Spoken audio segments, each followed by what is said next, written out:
Chennai was all over the place in their game against Mumbai. Faf found backward point early on.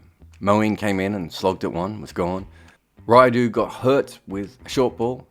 Raina got spooked by a short ball before he played one of the oddest innings of his career and was gone.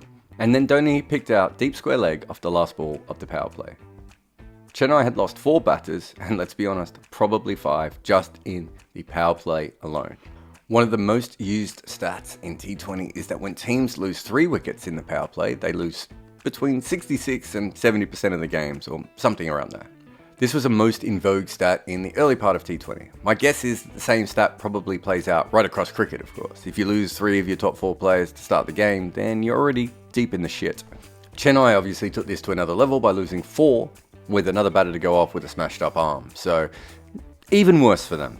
But all of this made me think about all the different times that this stat has been talked about, because obviously Chennai did not lose this game.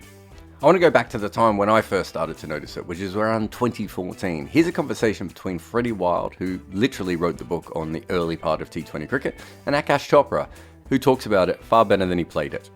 So this was a long time ago. You can tell by the fact that the picture of Freddie makes him look like a fetus. But this Twitter conversation actually provided the first real look at the issue that I'm aware of from someone looking a little bit deeper than just a couple of stats. I mean, it was mentioned on commentary, and you could occasionally find it in conversations like this on Twitter. But it was this Twitter exchange that allowed Cricket Geek to have a bit of a look at it and dive a little bit deeper than just a few games. These are stats from international cricket at the time, and as you can see that when 3 wickets go down, it does get horrible. So obviously from these numbers, you should block out the first 6 overs and make sure that you haven't lost a game, if you have lost 2 wickets. Because that would take it from a 50-50 chance to an almost 70% chance. But on the side, he actually broke it down even better at that time. If you lose less than 2 wickets, you're going to win about 2/3 of your game. If you lose 2, it's a 50-50 chance. And if you lost more than 2, you're down to less than 1/3. These numbers weren't from many matches, they were just internationals at the time. But teams had seen enough T20 cricket to think that this was a problem, and the early analysts talked about this stat a lot. And since 2014, this stat hasn't really ever gone away. What I like about it is how stark it all is. We're talking about 3 deliveries out of 36. Like, a stunning catch, a run out from a mix-up, and a bad LBW has such a huge impact on your odds at this point in the game. Like, we know that anyone can get caught out by a ball that swings a bit too much, or a pitch where the spinner skids the ball early on, or just, shit happens. But the reason it is so stark is that in T20 cricket, the best batters end up at the top more than any other format. It's actually the only format where the openers have the highest average. And the power play takes up more of the game, so that does make sense. And teams are terrified of not using their best players at the top, even if they're great at other jobs, because they know that if they don't use them at the top, they may not get as many balls. In tests, opening the batting is a completely different job. So numbers 3, 4 and 5 all score a higher percentage of the runs than the openers. In ODIs, it's the number 3 who's the top scorer, and of course that makes more sense as it's closer to T20 cricket. But maybe the clearest difference is the percentage of runs that the top 4 makes in each format. There's just no doubt that an early 3 wickets is going to have a massive effect in T20 in a way that it can't in the other 2 formats. But I also want to talk about how this stat is a little bit self-fulfilling as well. Teams who lose the first 3 wickets often over-consolidate because they know about this stat. Instantly they know they are less likely to win, so instead of continuing to attack, they pull themselves in the hope that they can go nuts at the end with wickets in hand. This is, of course, exactly what Chennai did. Look at Ravi Jadeja, 26 from 33. And then at the end, bravo. Even Gaikwad got in the act. He started a little bit slow, because he kind of had to, and then by the end he was sweeping Bumrah. At the end of the power play, Chennai were a 23% chance of winning. By the end of their innings, it was a 50% chance.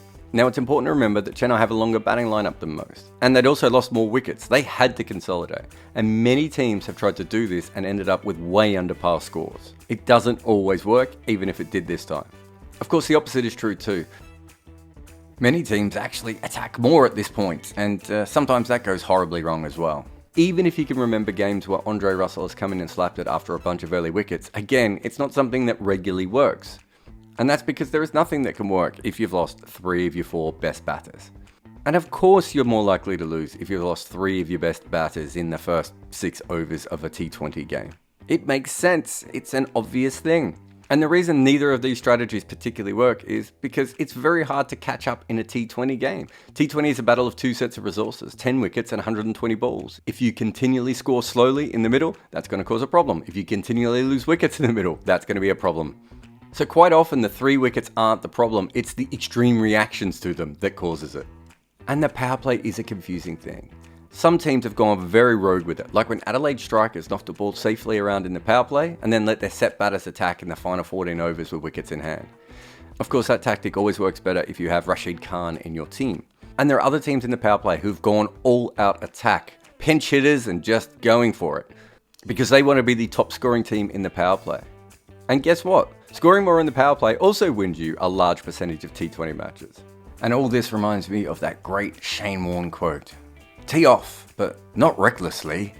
You should try and score as many runs as quickly as possible, but also try not to lose any wickets. I mean, it is kind of the point of T20 cricket, but it's also not really ideal advice. It's just, obvious. And this is why this is a funnier thing for me. Like a few years back, I found out that teams who win 72% of their matches score more singles than the other side. But also, teams who score more boundaries win 80% of their matches. So in both cases, at a certain point, what am I saying? You really want to make more runs than the opposition. The thing about knowing a stat like the 3 wickets in the power play one is it changes how you play. And while this stat is important to know, like don't go into the game with 2 pinch hitting openers and don't load your bowlers up with defensive options.